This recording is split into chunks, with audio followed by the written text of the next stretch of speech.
Elhamdülillahi Rabbil alemin. Vel akibetu lil muttaqin. Ve salatu ve selamu ala Muhammedin ve ala alihi ve ashabihi ecma'in. Et-tayyibin et-tahirin. Amma ba'd. Allahümme allimna ma yenfa'una ve enfa'na bima allamtana ve zidna ilma ve elhiqna bi'ibadike salihin. Cenab-ı Allah subhanahu ve ta'ala ve tekaddeske hamdü sana Peygamberimiz Muhammed Mustafa sallallahu aleyhi ve sellemge dua salam yollap boğandan keyin maqsad kelsek bugün sözlemoqchi bo'lganimiz usul at-tanqih dersimizning 5-dersi bo'lgan taqsimot haqida. Taqsimot haqida. Bugungi darsning mavzusi taqsimot. Endi musannif rahimahulloh bundan ilgirgi darsda bu kitobni ikki qismga bo'lgan edi. Bu kitabın iki kısmı bölgen idi. Birinci kısım ne? Şer'i delillah hakkıda. Şer'i delillah hakkıda. İkinci kısım ne? Hüküm hakkıda dep bölgen idi. Onu geleden bu birinci kısımdan başlap şer'i delillah dört rüknüge bölünüdü. Birincisi kitap hakkıda, ikincisi sünnet hakkıda, üçüncüsü icma hakkıda, dördüncüsü kıyas hakkıda dep bölgen idi. Onun deken birincisi kitap hakkıda degen kitapını başlap birinci kitap iki babga bölündü. Kitap hakkıdaki izdiniş tadqiqat demek iki babga bölünüdü. İki babga bölünüdü. Birinci bab bu kitapdaki ma'ni ifodalash haqida, ikinci bab bu kitapning shariat hukmini ifodalash haqida deb ikkiga bo'lgan edi. Endi bugun tuzmoqchi bo'lganimiz için ikki babning birincisi, ya'ni bu kitapning ma'nini ifodalash haqidagi birinchi babni so'zlaymiz. Musannif rahimahulloh deydi, birinchi bab لما كان القرآن نظما دالا على المعنى قسم اللفظ بالنسبة إلى المعنى أربع تقسيمات. Musannif rahimahullah deydi, Kur'an-ı Kerim öz aldığı bir ma'nini ko'rsatadigan bir söz bo'lg'achqa, endi Musannif rahimahullah yani nazm deyotdi. Nazm degan gap, yani lafz degan gap. Demişki lafız degan so'zni ishlatmay, nazm degan so'zni ishlatdi deganda, nazm degan lafız degan so'z, yani lafız degan arabcha tildagi ma'nosi, yani og'izdan bir narsani chiqaribyapti, bir narsani tukiribyapti degan ma'nosi olganligi uchun bu Qur'oni Karimga adab, hurmat yuzidan bu lafız degan gapni ishlatmay, nazm degan xuddi marvoyat, go'harlarni yibqa tizgandek, tiziq marjon, yani bir tiziq marjonda Qur'oni Karimning tiziqlari degan manda nazm degan gapni keltirgan edi. Lekin yani söz demekçimdi. Ma'nosi yani söz. Yani Qur'oni Karim öz aldığı bir ma'niga, bir ma'nini ko'rsatadigan bir söz bo'lganligi uchun bo'lg'achqa qussimal lafzu degan bu Qur'oni Karimniki so'zlari, yani bu söz, bu Qur'oni Karimning bu tiziqi ma'niga, yani şu ma'ni ko'rsatishga nisbatan 4 kısımga bölündü. Biz bunu 4 kısımga böldük deydi. 4 kısımga bölündü. Endi 4 kısım bölündü dep olap, buna birden bayan qilib keladi. Bu 4 taqsimning, 4 taqsim deymiz. Bu 4 kısımning birincisi bi'tibari wad'ihi lah deydi. Yani Qur'oni Karimning bu lafzi, Qur'oni Karimniki sözlerining şu ko'rsatmoqchi bo'lgan ma'nisiga qo'yilishi. Shu ma'nisiga qo'yilishi degan gap, endi bu qo'yilishi degan gap. Endi biz usul kitobida Qur'oni Karimning ma'nisini bilish uchun qarindoshlar biz nimaga muhtoj bo'lamiz? Biz arab tiliga muhtoj bo'lamiz. Har qanday tilni bir til tuzguchilar bor.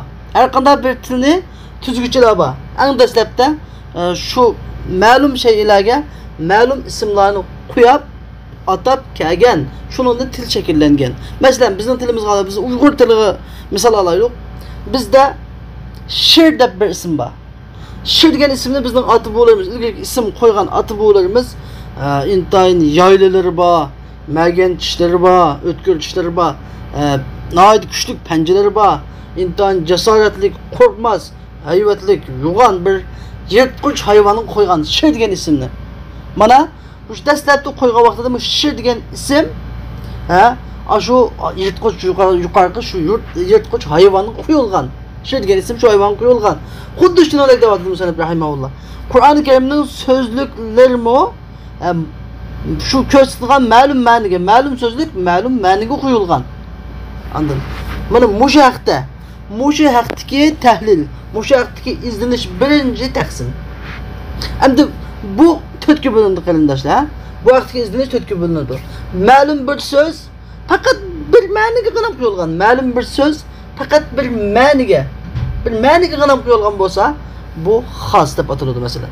Ma'lum bir so'z, bir dona so'z birmuncha ma'niga qo'yilgan. Ma'lum bir dona so'z birmuncha ma'ni oladigan shaklda qo'yilgan bo'lsa, bu am deb ataladi.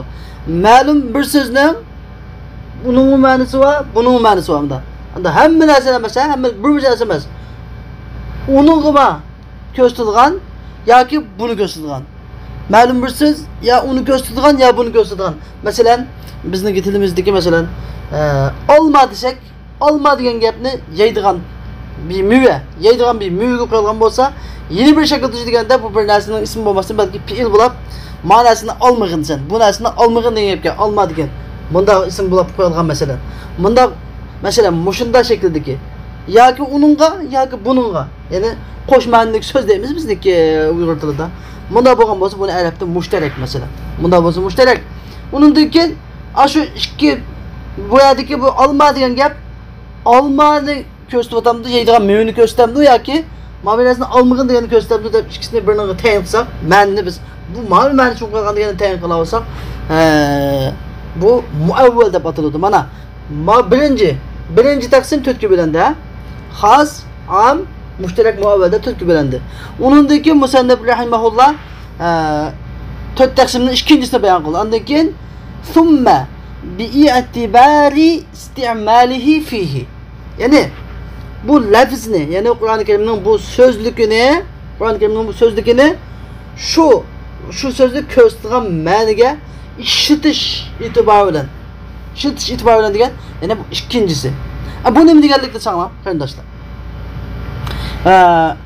Ya'ni she'r degan bir so'zni biz tuzatga, she'r degan so'z ma'lum shu bir yirtqich hayvonning qo'yilgan. Yirtqich hayvon degan bir ma'noda, yirtqich hayvon degan bir ma'no. She'r degan bir ism.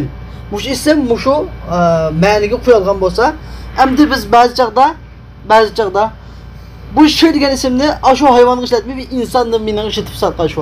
İnsonni meniga ishlatib salsak, nima uchun deganda, shu insonda shu she'rdagi topilgan xislatlar, ba'zi xislatlar, jasorat, qo'rqmaslik, hayvatlik, intoyin, botir, polvondek bir sifat bo'lsa, she'r bu odam, she'rdek odam ekandan, shu o'xshashlik bir taraf bo'lganlik uchun ham shu odamga biz qo'ysak, ondan ismni, she'r ismini shu inson qo'ysak, shu vaqtida, ama inson qo'yish mana bu nima deb ataladi? Arab tilida majoz deb ataladi.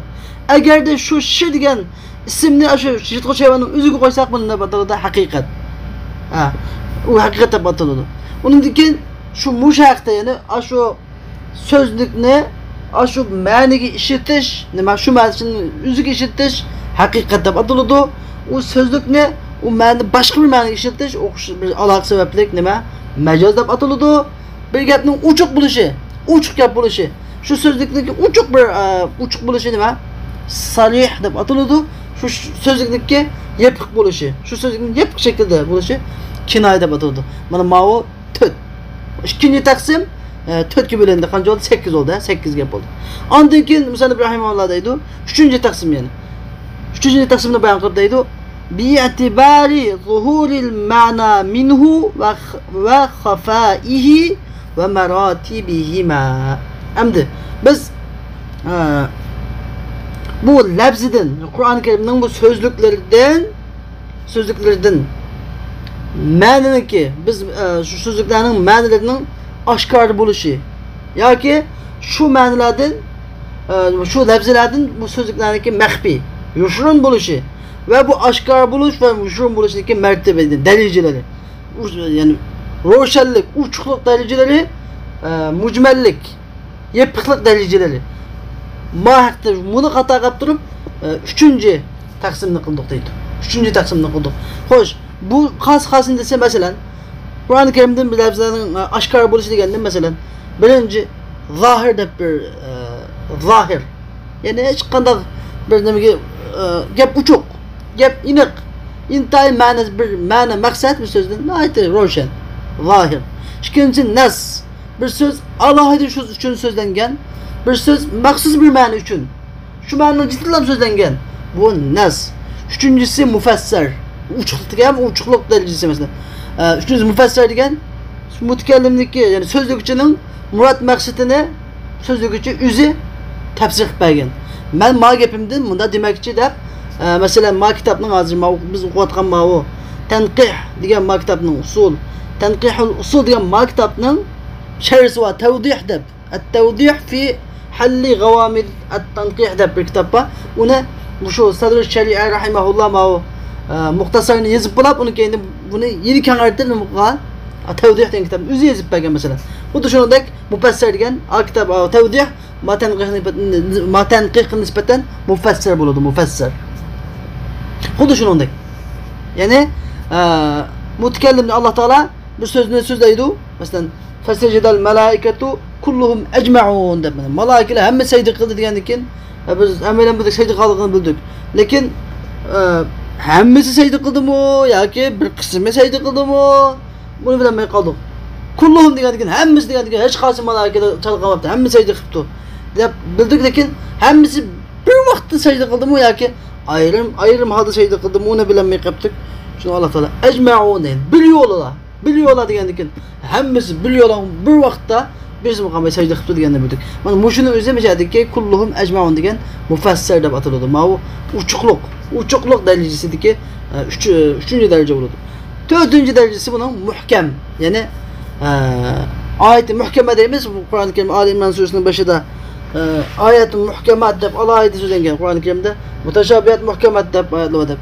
Ayet-i muhkeme degan ma'nolar intayin iniq, bunun mansukh amaldan qilish bo'lgan hech qanday bir nimasi bo'lmagan, ma'ni amaldan qoldirilish hech qanday bir ehtimollik qolmagan, bir intayin uchuq ma'nisi uchuq bo'lgan ayetler, sözlükler, mana bunu muhkem deb ataymiz. Mana bu mavtoti nima jihatdan nima ma'nidagi uchuqlik darajasi tarafdan jihatdan. Endi ma'nidagi yushurligi, mujmalligi tarafdan deganda bu mutotga bo'lindi. Uning birinchisi xafi, ya'ni ma'na bundan maxfi. İkincisi mushkal. Üçüncüsü mucmel. Dördüncüsü muteşabih. Bu hammasini Usul-u Şaşi degan kitapta bunu da nima deb atagan bu to'rtni qarama-qarshilar deb. Beshtiki to'rttaning uchuqlik darajasiga, ma u yepiqlik darajasi qarama-qarshi ketdi. Anladın? Zahirga xafi qarama-qarshi ketdi.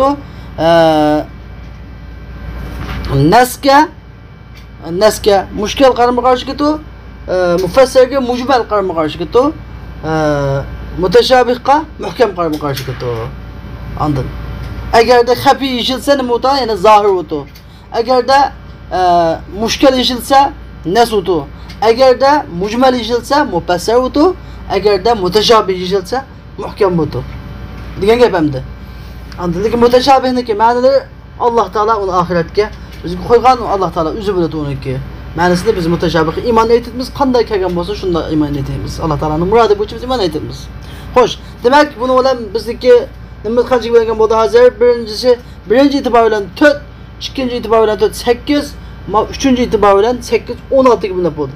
Undan keyin fi kayfiyati dalalatihi 4-chi taqsim bo'lsa, ya'ni 4-chi qism, 4-chi bo'lishimiz bo'lsa, Qur'oni Karimning shu lafzining, shu so'zlikniki qanday ma'nolarga dalolat qilishi, qanday ma'nolarga dalolat qilishi haqida to'xtaladi.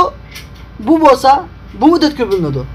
Qanday, ya'ni bu 4 xil yuzunda ma'noga dalolat qilib Qur'oni Karimning so'zlari. Masalan, birinchisi ibaratun nas, ikkinchisi isharatun nas, uchinchisi dalolatun nas, to'rtinchisi iqtidoun nas deb 4 xil yo'l bilan ma'noga dalolat qiladi. Mana mushular bilan 20, ya'ni biz Hanafi usulini biz Musannif rahimahulloh nihoyatda ixtisor, ya'ni qisqa yo'l bilan, yig'inchoq yo'l bilan 20 pangalan bo'ldi. Mana mana birinchi dalil sharhi haqida so'zlaydigan Qur'oni Karim birinchi rukni bo'lgan Qur'oni Karimning birinchi babini nimaga saq 20 ga 4 taqsimga bo'ldi. taqsim 20 dana bölekli sözleydi. 20 bölekli sözlep ötüdü. İnşallah bunun ikinci dersimizde biz birinci kısımdan tartip şu til cihatlik noktalarını tefsili bayan ötümüz. Ve ahir davana enilhamdülillahi rabbil alemin. Ve sallallahu teala ve sellem ala khayr halqihi Muhammedin ve ala alihi ve sahbihi ecma'in et-tayyibin et-tahirin. Bi rahmetike ya erhamer rahimin.